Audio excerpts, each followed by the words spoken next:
नमस्कार, आप देख रहे हैं इलेक्शन का सबसे बड़ा शो, चुनाव का सबसे बड़ा मंच, चुनाव मंच। और आज दिन भर इंडिया टीवी पर आप देखेंगे गुजरात चुनाव से जुड़ी सारी हस्तियों का क्या कहना है इस इलेक्शन पर, 27 साल बीजेपी की सरकार पर, विपक्ष के क्या चांसेस हैं और इस बार का चुनाव पिछले चुनावों से कितना अलग है।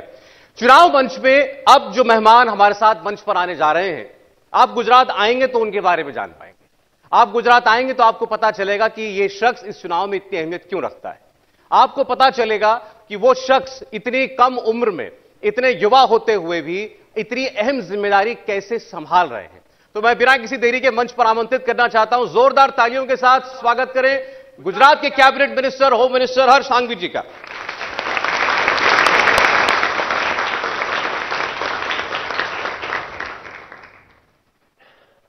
हर्ष जी, आपका बहुत स्वागत है।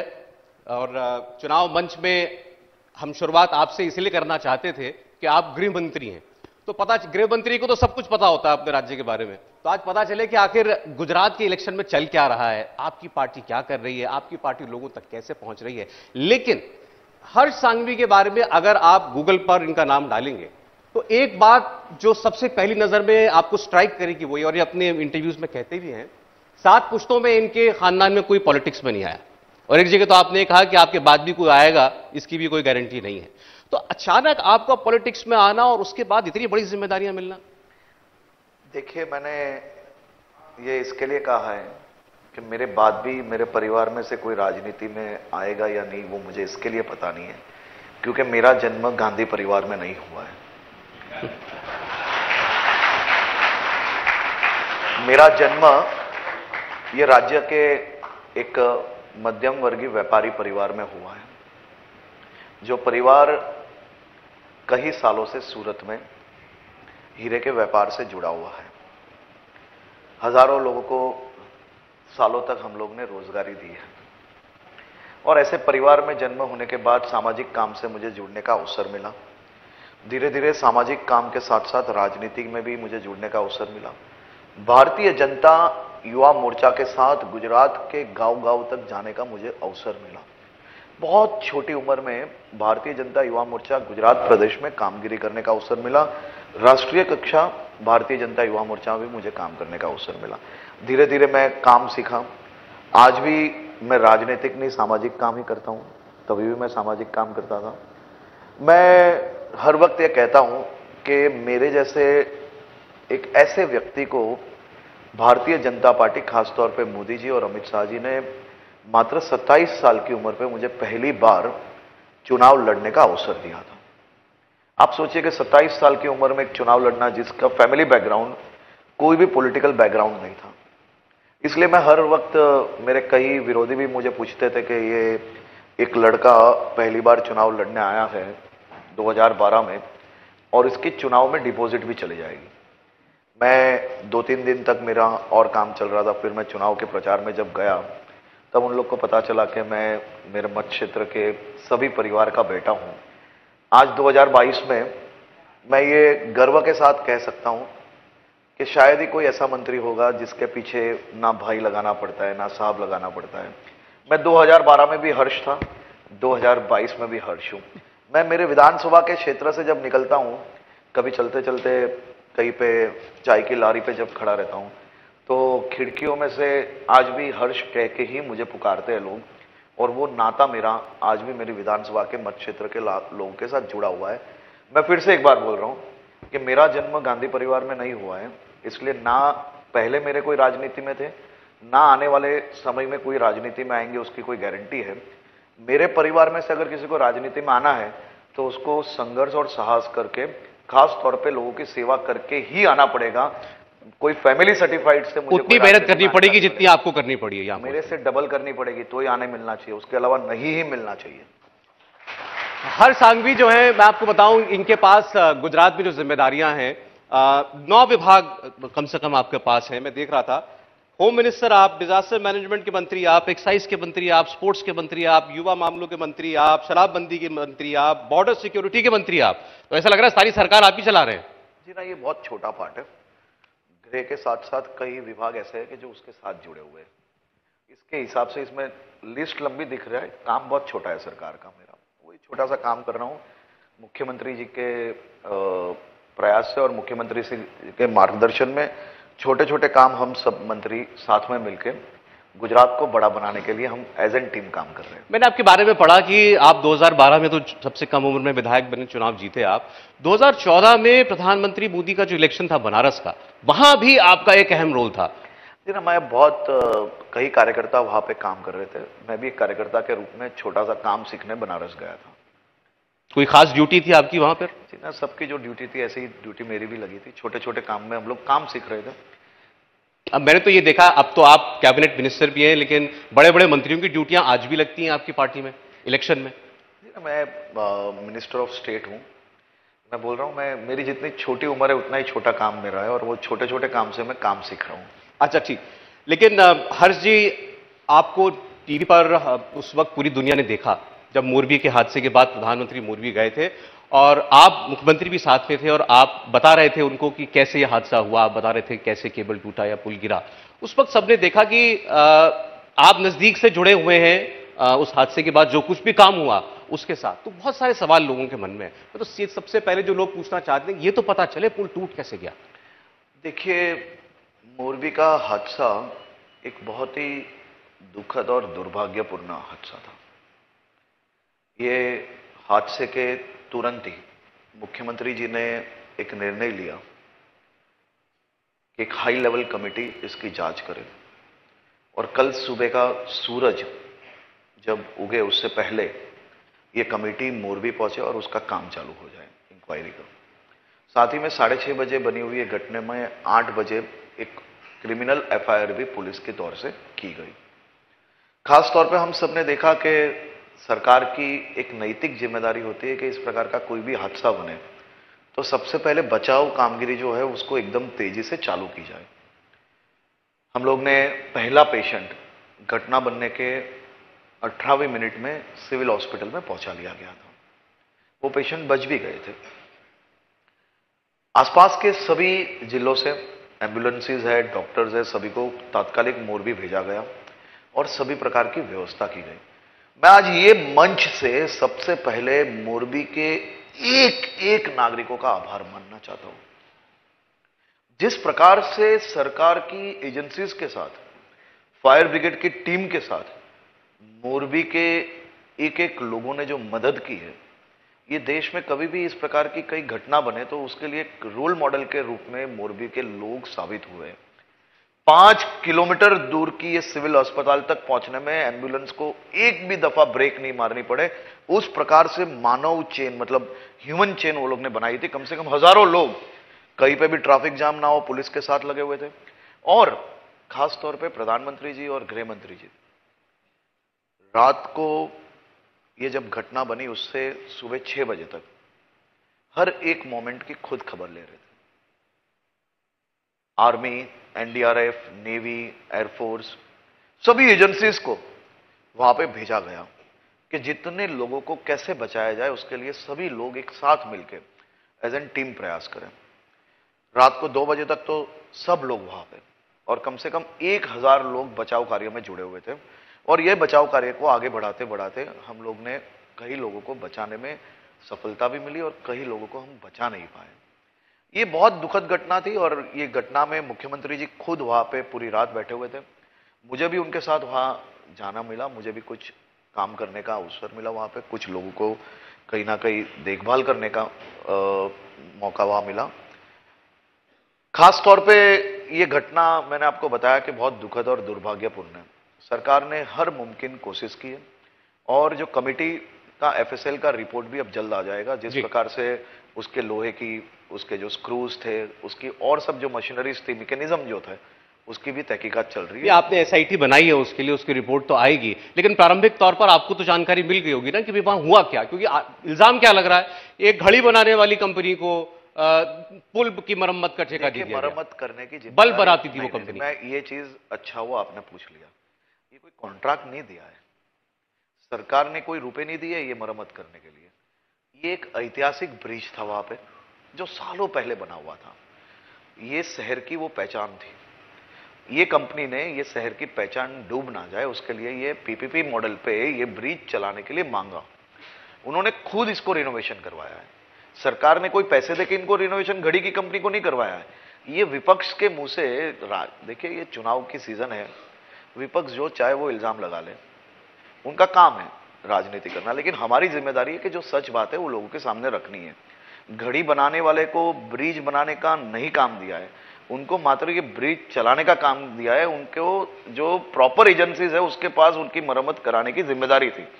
वही इंक्वायरी चल रही है और वो इंक्वायरी आगे बढ़ रही है। मैं आपको एक विश्वास दिलाता हूं, देखो जनता को जो सही में जानना है कि सभी लोगों को न्याय मिलेगा या नहीं। मेरे घर में भी एक छोटी सी बेटी है, बेटा है, मैं वहीं खड़ा था, पूरी रात वहां था। मैंने भी कई लोगों को बाहर निकाला है, मैंने देखा है। मेरे घर में भी बच्चे, मैंने आपको बताया, इसमें 100% सभी परिवारों को न्याय मिलेगा और सरकार उसमें बहुत ही गंभीरता से काम कर रही है। ये तो आप मानेंगे ना कि इस चुनाव में एक बड़ा मुद्दा बन गया, विपक्ष तो ये बात बार बार उठा रहा है कि ये गुजरात मॉडल है आपका। देखिए मेरी बात सुनिए कि अगर किसी के परिवार में कोई बच्चे मरते हैं और अगर उसको चुनावी मुद्दा मानते हो आप, और अगर विपक्ष उसको चुनावी मुद्दा बनाना चाहती है, तो ऐसे राजनीति से तो भाई राम राम। हर्ष जी, ये सवाल अकाउंटेबिलिटी नहीं, नहीं, नहीं, आपने कहा कि उस मैं वही बोल रहा हूं, वाली कंपनी मैं तो इसको मुद्दा, उसका सवाल हर रोज पूछो, हर छोटे छोटे सवाल पूछो, लेकिन ये विषय क्या राजनीतिक विषय है? आप पॉलिटिकल आरोप लगाने वाले विषय है ये। क्यों आपके विरोधी ये तो कहेगा ना कि भाई आपकी गलत। नहीं, मोरबी की म्युनिसिपैलिटी ये चुनावी मुद्दे हो सकते हैं, दिया उसको रिपेयर करने का काम, मेंटेनेंस का काम, मेरी बात पुल वो गिर गया। ये किसी की मौत पे राजनीति करनी, वो काम हमारा नहीं है भाई साहब। हम तो इस पे न्याय दिलाएंगे और कोई बचने वाला नहीं है। नहीं, इल्जाम तो ये भी लग रहा है कि वो 2 टिकट चेकर, 2 क्लर्क और 2 देखिए मेरे आप गिरफ्तार कर देखिए दिया। आप बड़े बड़े लोग थे जो कंपनी चला रहे थे। ये अच्छा हुआ आपने पूछ लिया, क्योंकि मिस कर गया था मैं। आप अगर एफआईआर पढ़ोगे ठीक से, तभी ये समझ में आएगा कि एफआईआर में एक भी व्यक्ति बचा नहीं है। वो ये चाह रहे हैं कि मात्र एक ही व्यक्ति का नाम लिखे, हम ये चाह रहे हैं कि वो व्यक्ति भी ना बचे और इसके अंदर जुड़ा हुआ एक भी व्यक्ति ना बचे, चाहे वो अधिकारी हो, चाहे वो कोई व्यापारी हो, कोई नहीं बचना चाहिए। हमने एफआईआर में क्लियर लिखा है कि ये ब्रिज का मरम्मत जिसने की है वो और उनकी कंपनी पूरी, और इससे ताल्लुकात लगते हुए सब लोग। उसके बाद सेकंड नंबर है, ये ब्रिज जिसने पीपीपी मॉडल पे चलाने के लिए सरकार से लिया है, उससे जुड़े हुए सभी लोग। और तीसरा है कि ये दुर्घटना जो बनी उसमें जुड़े हुए सभी लोग। मीन्स ये 360 डिग्री एफआईआर है। वो क्यों ऐसा चाहते हैं कि मात्र एक ही व्यक्ति का नाम हो? मैं तो ये बोल रहा हूं कि वो भी हो और सब हो जुड़े हुए। हम लोग सब पे कदम उठाएंगे। आप इसमें किसी को बचा नहीं सकते हो। मात्र एक व्यक्ति लो, एक व्यक्ति लो, क्यों एक ही व्यक्ति ले भाई? इतना बड़ा गुनाह हुआ है, 136 लोग जब मरे हैं, तो वो केस मजबूत करने के लिए टिकट जिसने बेची है उसके भी बयान लेने पड़ेंगे या नहीं लेने पड़ेंगे? वहां पे मौजूद जो लोग थे उनके स्टेटमेंट लेने जरूरी है, उनको अंदर रखना जरूरी है। अगर नहीं रखेंगे तो सब छूट जाएंगे। केस को 360 डिग्री स्ट्रांग करने के लिए सभी लोगों पे कदम उठाना जरूरी है, चाहे वो व्यापारी हो या चाहे वहां काम करने वाला आदमी हो। आप कह रहे हैं जो गिरफ्तार हुए वो फौरी गिरफ्तारी है, इसका मतलब ये नहीं कि गिरफ्तारी इसके बाद नहीं होगी या इसके बाद अकाउंटेबिलिटी ये तो मात्र शुरुआत है। अच्छा, एक भी आदमी नहीं छूटेगा। लोग बोल रहे हैं कि वो कंपनी के मालिक की बड़े बड़े लोगों से साठगांठ है। देखिए वो मैंने आपको बताया कि ये विषय सही में आत्मीयता से जुड़ा हुआ विषय है। ये विषय जिम्मेदारियों वाला विषय है, इस पे मैं राजनीति नहीं करता हूं। चलिए, आपकी आज लोगों को आपने ये भरोसा दिया है कि न्याय मिलेगा, हर परिवार को न्याय मिलेगा। दिलाना ही पड़ेगा भाई, दिलाना ही पड़ेगा, ये हमारी जिम्मेदारी है। इसमें कोई बोलूंगा और होगा ऐसा नहीं है, ये होने वाला ही है। और इसमें कांग्रेस के विधायक ने क्या बोला है आप देखिए, स्क्रीन पे बोला है। मुझे पढ़ना नहीं है ये राजनीति में, नहीं तो कांग्रेस ये बड़े बड़े बयान दे रहे हैं, उनके विधायक ने बोला है कि ये जो व्यक्ति है वो तो बहुत अच्छा है, सामाजिक व्यक्ति है। मेरे को ये राजनीति नहीं करनी, आपको देखना है तो देखिए, यहाँ पे लोकल चैनल्स पे ये इंटरव्यूज आज भी अवेलेबल है। इस प्रकार की राजनीति होती है। एक तरफ आप बोलते हो कि पकड़ा नहीं, एक तरफ बोलते कि वो तो बहुत अच्छे सामाजिक व्यक्ति है। हम ये बता रहे हैं कि सभी व्यक्ति ठीक है, तहकीकात में हर एक व्यक्ति इसमें जुड़ा हुआ है, उनको पकड़ना पड़ेगा। मैं कोई व्यक्ति पे नहीं जाता हूं। ठीक, आगे बढ़ते हुए हर्ष जी, कल गृहमंत्री अमित शाह जी का एक बयान आया, वो कल पूरा दिन यहीं पर थे, सभाएं भी कर रहे थे, रोड शो भी उन्होंने किया। उन्होंने अभी 2022 में 2002 की याद दिला दी एक बार फिर, और उन्होंने ये कहा कि उस वक्त कांग्रेस पार्टी के राज में पहले दंगाइयों को पूरा प्रश्रय मिला हुआ था, जो असामाजिक तत्व थे, गुंडागर्दी करते थे। 2002 में हमने सबक सिखा दिया, उसके बाद से शांति है गुजरात के अंदर, किसी की हिम्मत नहीं होती ऐसा कोई काम करने की। इसमें गलत क्या है? लेकिन अचानक 2002 का रेफरेंस ये लोगों को समझ में नहीं अरे आया। आप इतिहास क्यों भूल जाते हो? इतिहास तो सबको याद रखना है, तभी पता चलेगा ना कि ये लोग कौन से विचारों के साथ आगे बढ़ते हैं। सही बताया है, मैं उनका आभार मानता हूं, ये राज्य के युवा नागरिक के तौर पे उनका आभार मानता हूं। मेरी उम्र के व्यक्तियों को पता होना चाहिए कि किस प्रकार से भारतीय जनता पार्टी ने, मोदी जी ने, अमित शाह जी ने ये गुजरात को बनाने के लिए संघर्ष और साहस किया है। 2002 पहले आप गुजरात कभी आए थे? ये गुजरात की क्या हालत होती थी? इस प्रकार से इंडिया टीवी का आपका जो कॉन्क्लेव चल रहा है ना, उसको चलने से आगे के दिन पूछना पड़ेगा कि कल कर्फ्यू है या नहीं है शहर में। इस प्रकार की हालत मेरे ये राज्य की थी, मेरे ये शहरों में थी। आप पोरबंदर गए थे कभी? 2002 पहले यहां पे कई बुजुर्ग अगर गुजरात के बैठे हो तो उनको पूछना 2002 पहले ये गुजरात में किस प्रकार की हालत थी। पोरबंदर, राजकोट, अहमदाबाद, वडोदरा, सूरत, ये सभी शहर गुजरात के कानून के नाम से नहीं जाने जाते थे। ये शहरों के बाहर बड़े बड़े बोर्ड लगते थे कि यहां पे गुजरात का कानून समाप्त हो रहा है। वहां के जो गुंडे थे उनके नाम से ये शहर और ये जिले चलते थे। आज मैं दो हाथ जोड़ के ये दोनों नेता को आभार और अभिनंदन और नमन करता हूं। किसके लिए?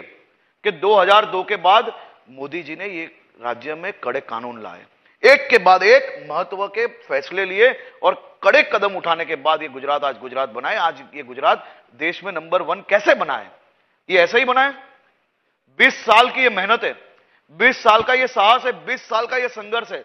20 साल का ये संघर्ष भारतीय जनता पार्टी और गुजरात के एक एक नागरिकों का है। वो याद दिलाने का फर्ज हम सबका है, मात्र अमित शाह जी का नहीं। अमित शाह जी ने तो कल बहुत अच्छा किया कि सभी युवाओं को गुजरात का भूतकाल क्या था वो याद दिलाया। लेकिन 2002 की याद दिलाने वाले तो और भी घूम रहे हैं गुजरात के अंदर। ओवैसी जी हैं, वो लगातार कह रहे हैं और पार्टियां सवाल उठा रही हैं 2002 में बिल्किस बानो जो एक विक्टिम है, उनके साथ जो कुछ हुआ और उनके दोषियों को रिहा कर दिया गया, गुजरात की सरकार ने भी सहमति दे दी उस पर। देखिए, वो सुप्रीम कोर्ट के ने जो रिव्यू करने के लिए ऑर्डर किया था वो हमने रिव्यू किया और सुप्रीम कोर्ट में अभी केस वो चल रहा है। ये चालू केस में अभी मुझे उसके लिए बोलना ठीक नहीं है। ठीक है, लेकिन वो फैसला पहले आपकी गवर्नमेंट ने किया, केंद्र से भी अप्रूव हो गया और उसके बाद वो चैलेंज किसी ने किया सुप्रीम कोर्ट। पहले सुप्रीम कोर्ट ने उसको रिव्यू करने के लिए बोला है जी, फिर ये प्रोसीजर चली है, फिर पिटीशन लगी है। इसके लिए अभी ये केस कहीं ना कहीं कोर्ट में पेंडिंग होने की वजह से मैं इस पर स्टेटमेंट नहीं देना चाहता। नहीं, चलिए ठीक है, आप जो लोग छोड़े उन पर नहीं बोलना चाहते, जिन लोगों ने उनको डिफेंड किया उनको टिकट दिया, आपको संस्कारी लोग हैं। नहीं, आपको ओवैसी ही क्यों दिखते हैं? मैं ओवैसी की बात नहीं कर रहा, मैं तो बिल्किस बानो की बात करता हूं, एक विक्टिम की जिनका पूरा परिवार उजड़ गया। मैं आपको विनती करता हूं कि आप सुप्रीम कोर्ट ने कौन सी डेट को रिव्यू करने को बोला था वो आप पूरा एक ऑर्डर पढ़ लीजिए और उसके बाद प्रोसीजर जो हुई है वो भी पढ़िए। और सुप्रीम कोर्ट में अभी केस पेंडिंग है, जब वो निकाल आएगा मैं आपको सब जवाब दूंगा। मैं बहर जी फिर कह रहा हूं, मैं उस लीगल एस्पेक्ट को छोड़ दीजिए, मैं नैतिकता की बात नहीं, मैं सुप्रीम कोर्ट, देखिए मैं आपको बताता हूं कि सुप्रीम कोर्ट ने रिव्यू करने को बोला तब ये रिव्यू हुआ है और अभी कोर्ट में ये मैटर चल रही है।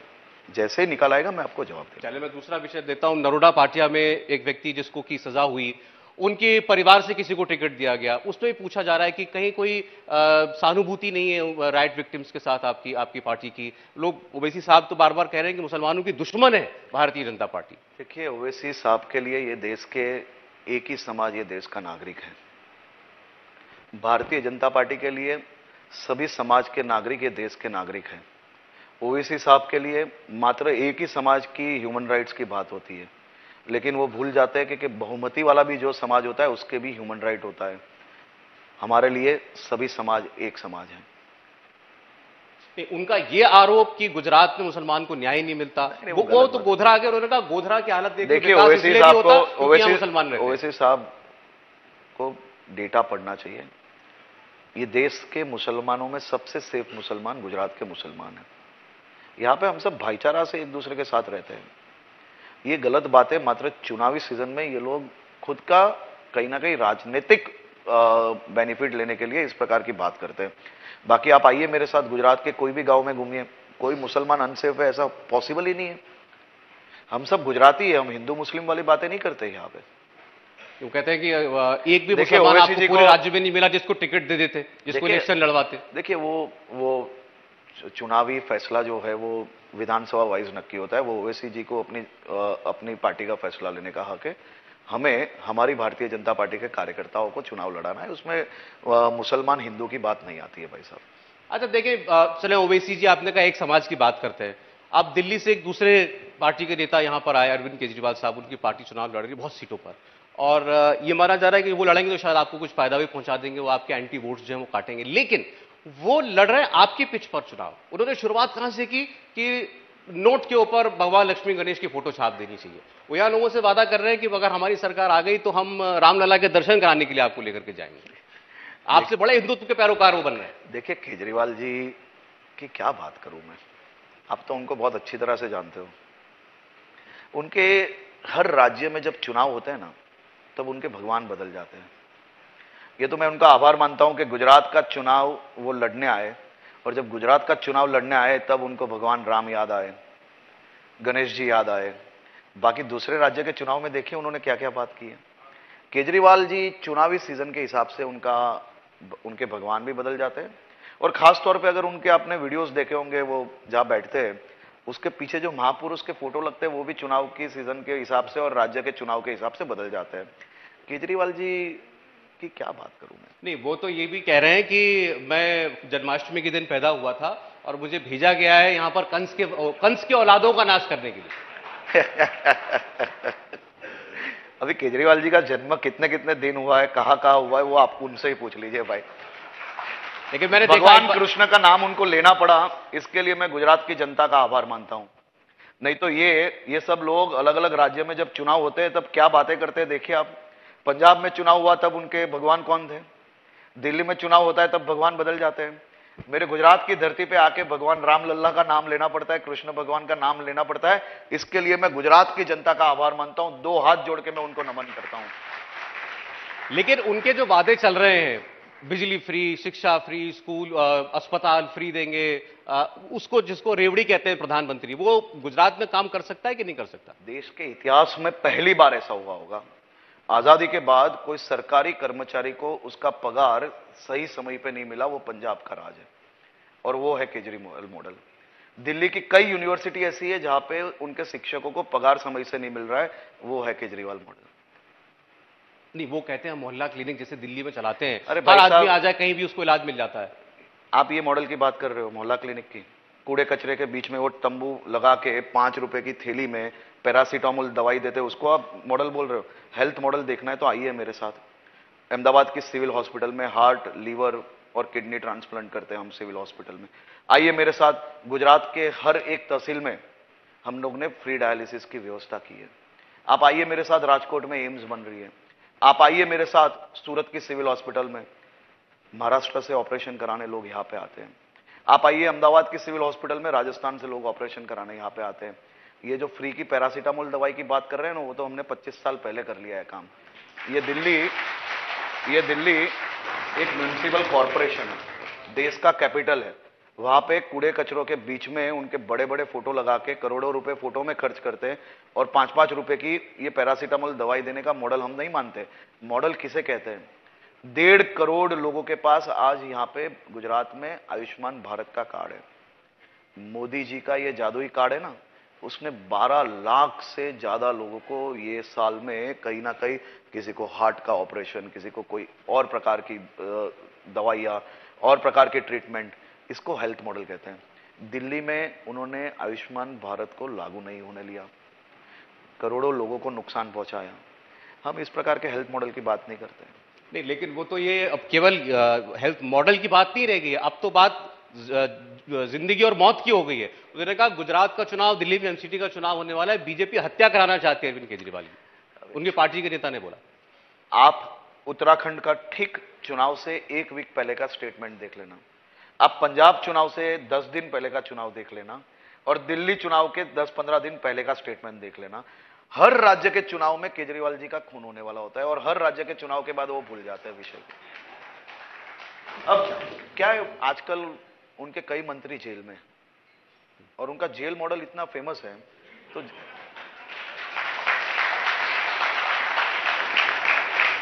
उसके लिए भी आपको दोषी मानते हैं कि वीडियो आपने लीक करा दिया, आपकी पार्टी ने लीक करा दिया। मसाज तो हमने नहीं करवाया है ना। वो कह रहे हैं मसाज नहीं, इलाज था वो। कमर में दर्द होता है और पैर दबाने वाला इलाज था। उनके पास जेल के मॉडल काफी अलग अलग है। आप देखिए, अभी वो सुकेश को भी आप देखते हो ना, वो लव लेटर आता है आजकल बाहर, क्योंकि सालों से दोस्ती थी, इतने सालों तक तो वो दोनों पार्टनर्स थे। अब पार्टनरशिप में भी आप जब पैसे ज्यादा मांगोगे तो कहीं ना कहीं। अच्छा, चले, आपने पार्टनरशिप की बात की, तो कांग्रेस पार्टी ये कहती है कि भारतीय जनता पार्टी के कई हाथ हैं। एक तो ईडी, सीबीआई, आईटी, ये तो एजेंसियां हैं। फिर जहां जहां चुनाव लड़ने के लिए जाते हैं अपनी मदद के लिए, वो अरविंद केजरीवाल जी को बुला लेते हैं, वो ओवैसी जी को बुला लेते हैं। तो ये उनकी एबीसी टीम है, ये सब आपकी मदद करने के लिए चुनाव में आए। देखिए ओवैसी जी यहाँ ही बैठे अभी, इसके बाद वो आने वाले ही, आप उनको ही पूछ लेना ये चीज। वो उनसे भी हर इलेक्शन में पूछता हूं कि उनको पता चला कि नहीं चला कि ये किसकी टीम है, एबीसी। ओवैसी जी इतनी जल्दी किसी को मदद नहीं करते, आप ये भूलना मत। लेकिन ये विषय को कहीं ना कहीं आप देखिए, कांग्रेस ने इसी प्रकार से 2002, 7, 12, 17 हर चुनाव में इसी प्रकार से तीसरी पार्टी लाने का प्रयास किया है। पहले शंकर सिंह वाघेला जी, केशुभाई पटेल, ये सबके साथ अलग अलग तरीके से कांग्रेस ने प्रयास कर चुका है। आजकल वो कांग्रेस जोड़ो यात्रा के अंदर आपने वो चेहरा देखा होगा, आम आदमी पार्टी की जो मुख्य नेता थी, वो और राहुल गांधी के बीच में जिस प्रकार से बातें चल रही थी कान में, वो आपने सुनी या नहीं मुझे पता नहीं है। बातें धीरे धीरे कर रहे थे। केजरीवाल जी उनको गुजरात के मुख्यमंत्री बनाने वाले थे। वो मेधा पाटकर आम आदमी पार्टी की संसद की उम्मीदवार थी। वो मेधा पाटकर को खास तौर पे जल्द से वहां पे राहुल गांधी के साथ क्या बातें करने केजरीवाल जी ने भेजा था, वो आज आम आदमी पार्टी के जो नेता है उनसे आप ये सवाल पूछ लेना। चलिए हर्ष जी, मैं आपका बहुत धन्यवाद करूंगा। आज चुनाव मंच की शुरुआत करने के लिए आप आए हमारे साथ, और गुजरात चुनाव की काफी बातचीत आपसे हुई है। अब कौन आपकी मदद कर रहा है, नहीं कर रहा है, तो आप हमसे बेहतर जानते हैं। परिणाम में वो साफ दिख जाएगा। बहुत धन्यवाद हर्ष जी हमारे साथ जुड़ने के लिए।